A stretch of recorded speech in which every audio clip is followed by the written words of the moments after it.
নমস্কার বন্ধুরা, হেসেল বনলক্ষ্মীতে আপনাদের সকলকে স্বাগত।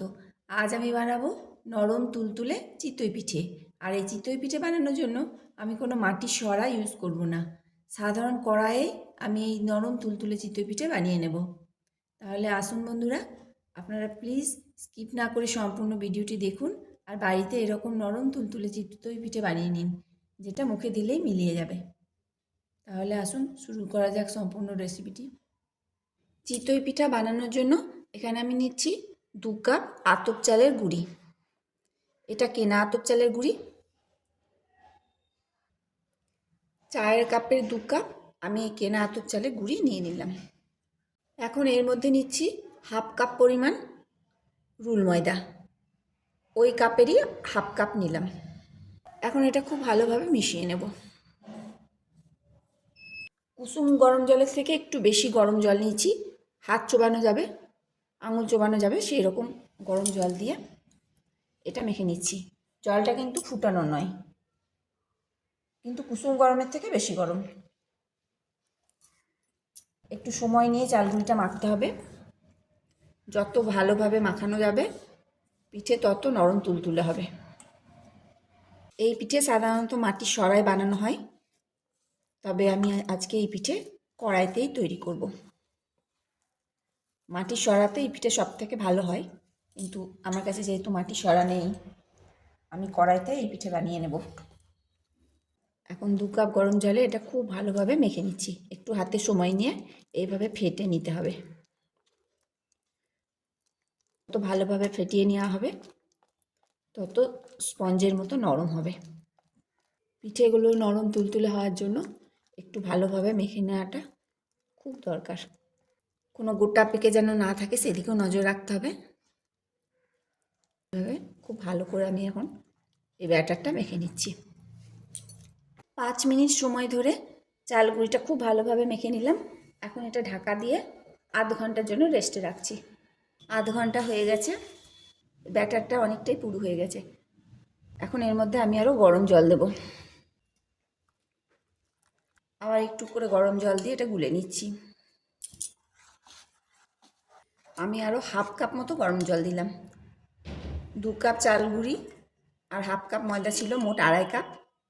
আর এটাতে আমার 2.5 কাপ গরম জল লাগলো। টোটাল 2.5 কাপ গরম জল দিয়ে ব্যাটারটা ঠিক এরকম হলো। এর থেকে আর পাতলা করব না, ব্যাটারটা এরকম থাকবে। ওই চায়ের কাপেরই 2.5 কাপ টোটাল গরম জল লাগলো। ব্যাটারটা ঠিক এরকম পাতলা হলো। এখন এর মধ্যে দিচ্ছি 1 চামচ বেকিং পাউডার। এটা খুব ভালোভাবে মিশিয়ে নিতে হবে। বেকিং পাউডারটা খুব ভালোভাবে মিশিয়ে নিলাম। এখন একটা কড়াই গরম করে প্রথমে সামান্য একটু তেল ব্রাশ করে নিচ্ছি। এখন এই ব্যাটারটা এর মধ্যে দিয়ে দিচ্ছি। আঁচটা মিডিয়ামে রাখতে হবে। একটা ঢাকা দিয়ে দিচ্ছি। ঢাকাটা বড় হয়ে যাওয়ার জন্য আমি ছোট ঢাকা দিলাম। আর সাইড দিয়ে 1 চামচ জল দিয়ে দিচ্ছি। 2 মিনিট মিডিয়াম আঁচে রাখার পর ঢাকাটা খুলবো। পিঠেটা ফুলে উঠেছে, এখন এটা তুলে নিচ্ছি।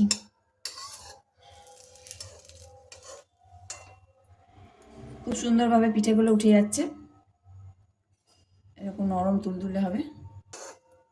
এইভাবে আমি সব পিঠেগুলো ভেজে নেব। আমি কড়াইয়ে তেল কিছু দিচ্ছি না, তেল ঘি কিছু দিচ্ছি না। কড়াইয়ে প্রথমে 1 হাতা করে নিয়ে এমনি করে ব্যাটার দিয়ে দিচ্ছি। আঁচটা মিডিয়ামে রেখে ঢাকা দিয়ে দিচ্ছি। 1 চামচ জল সাইড থেকে এইভাবে দিয়ে দিচ্ছি। এখন এটা ঢাকাটা খুলে নিচ্ছি। 2 মিনিটেই পিঠে হয়ে গেছে, খুব সহজেই উঠে যাবে। দেখুন, কোনো রকম মাটির সরা ছাড়াই কড়াইয়ে পিঠেগুলো তৈরি হয়ে যাচ্ছে। আর পিঠেগুলো কীরকম নরম তুলতুলে হচ্ছে, আর কোনো রকম তেলেরও ইউজ করছি না। আমি উল্টো দিকটা একবার দেখাই। উল্টো দিক থেকে এরকম হবে। মনে হচ্ছে জলটা একটু কম হয়েছে, আর একটু পাতলা করলে ঠিক হবে। তাই আমি আরও হাফ কাপ জল এই ব্যাটারটাতে দিয়ে দিচ্ছি। জলটা অবশ্যই গরম দিচ্ছি। আরও হাফ কাপ জল এই ব্যাটারটাতে দিয়ে দিলাম। মনে হলো যেন একটু পুরু হয়ে গেছে। ব্যাটারটা ঠিক এইরকম হবে, মানে 3 কাপ টোটাল জল দিলাম। জলটা অবশ্যই গরম করে দিতে হবে। আমি আবার হাফ কাপ গরম জল করে এর মধ্যে মিশিয়ে দিলাম। টোটাল জল পড়লো চায়ের কাপে 3 কাপ। ভালো করে মিশিয়ে নিচ্ছি। এবার আবার এক হাতা করে এর মধ্যে দিয়ে দিচ্ছি। আবার ঢাকা দিয়ে দিচ্ছি। আঁচটা অবশ্যই মিডিয়ামে রাখতে হবে। ঢাকা দিয়ে 1 চামচ মতো জল চাই ধার থেকে এইভাবে দিয়ে দিচ্ছি। মিনিট পর খুলে দেখব। 2 মিনিট হয়ে গেল। এটা এখন আমি খুলে দেখছি। আছে আর খুব সহজে উঠে যাচ্ছে। দেখুন কত সহজে উঠে যাচ্ছে।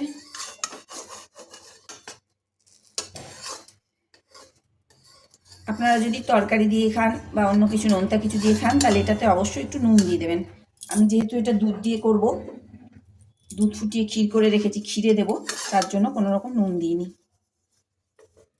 চিতই পিঠা এগুলো আমি এক এক করে বানিয়ে নিলাম। 2 কাপ চাল গুঁড়োতে একটু কম হয়েছিল, তার জন্য আমি পরে আরও 2 কাপ চাল গুঁড়ো গুলে এতগুলো পিঠে বানালাম। মোট 20-22টা মতো পিঠে হয়েছে। দেখুন কেমন সফট হয়েছে। আমি একটা ভেঙে দেখাই। দেখুন একদম স্পঞ্জের মতো হয়েছে, ভিতরটা এতটাই নরম তুলতুলে। এটা আপনারা তরকারি দিয়ে, খেজুর গুড় দিয়ে, যে কোনো জিনিস দিয়েই খেতে পারেন।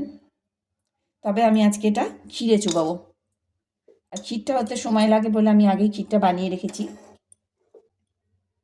দেখুন কীরকম স্পঞ্জের মতো নরম হয়েছে, একবারে তুলতুলে নরম। আর এটা যখন ক্ষীরে পড়বে তখন তো একবারে মুখে দিলেই মিলিয়ে যাবে, এতটাই নরম হয়েছে। দুধ ফুটে ক্ষীর হতে অনেকটাই সময় লাগে, তাই ক্ষীরটা আমি আগেই বানিয়ে রেখেছি। এখানে আমি 1.5 কেজি দুধ ফুটিয়ে কমিয়ে কমিয়ে এতটা দাঁড় করিয়েছি। ক্ষীরটা হয়ে গেছে। এখন এর মধ্যে আমি দেব এলাচ গুঁড়ো। ক্ষীরটা ঠান্ডা হয়ে গেছিলো তাই গরম করতে বসালাম, দিয়ে দিলাম এলাচ গুঁড়ো। আর যেহেতু চিতই পিঠার মধ্যে চিনি দেওয়া নাই, তাই এখানে আমি চিনিটা একটু বেশি দিচ্ছি। তবে আপনারা যদি খেজুর গুড় দেন তাহলে আরও বেশি টেস্ট লাগবে। আমার কাছে আজকে খেজুর গুড়টা নাই বলে আমি চিনি দিলাম। এখন চিনিটা গলা পর্যন্ত অপেক্ষা করতে হবে, সম্পূর্ণ চিনিটা গলিয়ে নিতে হবে। তবে যদি খেজুর গুড় দিয়ে করেন তাহলে এলাচটা দেওয়ার দরকার নাই, কারণ খেজুর গুড়েরই একটা নিজস্ব স্বাদ আছে। খেজুর গুড়ের গন্ধে তো চিতই পিঠা দারুণ লাগবে খেতে। আর এই রেসিপিটা যদি আপনাদের ভালো লাগে তাহলে প্লিজ চ্যানেলটিকে সাবস্ক্রাইব করুন। পাশে থাকা বেল আইকন অবশ্যই তার সঙ্গে প্রেস করুন, যাতে আমার নতুন নতুন ভিডিও আপনাদের মোবাইলে আগে পৌঁছাই। আর এই শীতে এইভাবে চিতই পিঠা বানিয়ে খেয়ে দেখুন, মাটি সরার কোনো দরকার হবে না। ঘরে রান্নার কড়াইয়ে এরকম চিতই পিঠা খুব সহজেই বানিয়ে নিতে পারবেন। আর এই চিতই পিঠা বাসি খেতে আরও ভালো লাগে। চিনিটা গলে গেল, আমি গ্যাসটা বন্ধ করে দিচ্ছি। এখন পিঠেগুলো এর মধ্যে এক এক করে দিয়ে দেবো। তবে এটা একটু ঠান্ডা হওয়ার পর দেবো, পুরো ঠান্ডা করব না, অল্প একটু ঠান্ডা করে তারপর পিঠেগুলো এর মধ্যে ডুবাবো। দুধটা অনেকটাই ঠান্ডা হয়ে গেছে, কুসুম গরমের থেকে একটু বেশি গরম হবে। এখন পিঠেগুলো এর মধ্যে ডুবিয়ে দিচ্ছি। শীতে একবার হলেও অন্তত এই পিঠে বানিয়ে খেয়ে দেখুন। আশা করি আপনাদের সবারই এই পিঠে খেতে বেশ ভালো লাগবে। আর এই পিঠেগুলো এখন ভিজিয়ে দিচ্ছি, অন্তত 1 ঘন্টা লাগবে এর ভিতরে পুরো ক্ষীরটা ঢুকতে। তবে এটা বাসি খেতে বেশি ভালো লাগে। আর বেশি এর মধ্যে পিঠে ডুবাবো না, কারণ অনেকটাই ক্ষীর ভিতরে ঢুকে যাবে। পিঠেগুলো যেহেতু স্পঞ্জি, ভিতরে অনেকটাই টেনে যাবে। সমস্ত রেসিপিটা দেখার জন্য হেসেল বনলক্ষ্মীর তরফ থেকে অসংখ্য ধন্যবাদ।